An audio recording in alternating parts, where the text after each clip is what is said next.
Nagprito nga pala ako ng isda dahil magluluto ako ngayon ng sarsyado. Simpleng ulam nga lang ito at mapaparami ka ng kain. Pero bago nga tayo magluto, hi guys, ngayong araw nga pala kakarating ko lang ng bahay galing trabaho. Kung kakamustahin nyo nga ako, eto medyo pagod dahil puyat na naman tayo. Dumaan na nga rin pala ako kanina sa palaisdaan para bumili ng 2 pirasong isda. Medyo matagal-tagal na rin kasi ako hindi nakakain ng isda, kaya ngayong araw tara samahan nyo ko at magluluto tayo. Nagpalit nga pala muna ako ng uniforme ko, baka mamaya mga muy isda yung damit ko. Hindi pa kasi ako nakapaglaba dahil medyo tinatamad pa ako. Tara, buksan na natin itong rep para kunin dito yung mga lulutuin natin. Kakalagay ko lang yan sa rep para hindi siya masira. Medyo mahal nga rin pala ang 1 kilo neto, 17 real. Dahil ang binayaran ko sa 2 piraso ay 10 real. Pero okay na din kasi malalaki at sariwa pa.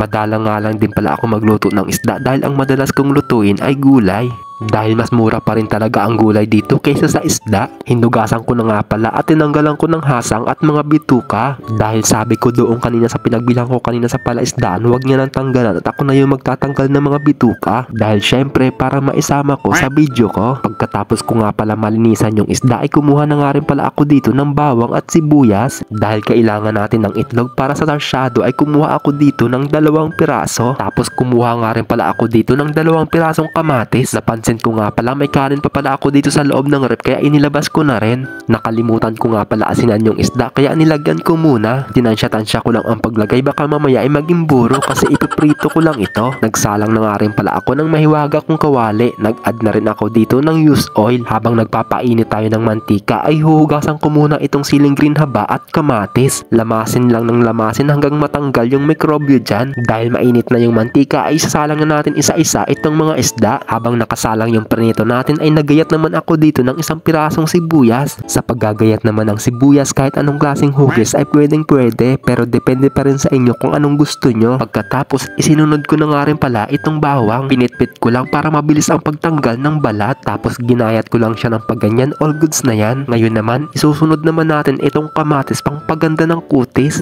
Tinanggalan ko nga rin pala ng mga buto yan pero depende sa inyo kung gusto nyo isama. Binalikan ko nga pala muna saglit itong pernito kong isda tapos babalik na rin naman natin ito para maluto yung kabilang side niya. Dahil hindi pa naman luto yung isda ay binalikan ko muna itong kamatis para hiwain. Ganyan nga lang din pala ang paghiwa ko sa kamatis pero depende pa rin sa inyo kung anong gusto nyong hiwa dyan. Dahil kapag naluto na yan ay madudurog din naman. Luto na nga rin pala yung pernito nating isda kaya hahanguin na natin ito isa-isa. Binawasan ko nga rin pala muna yung mantika dahil marami. Dito na rin kasi tayo magigisa ng bawang at sibuyas. Sa paggigisa naman ng bawang at sibuyas depende pa rin sa inyo kung alin dyan sa dalawa ang uunahin nyo, bawang ba o sibuyas. Dahil minsan yung trip ko inuuna ko yung sibuyas at inuhuli ko yung bawang para hindi masyado masunog. Pero nga dahil may kanya-kanya naman tayong diskarte pagdating sa pagluluto, sundin nyo kung ano yung gusto nyo. Naglagay na nga rin pala ako dito ng kunting tubig at binasag ko na rin itong 2 pirasong itlog. Pagkatapos basagin, halu-haluin lang natin ito hanggang maging ganito na yung itsura niya.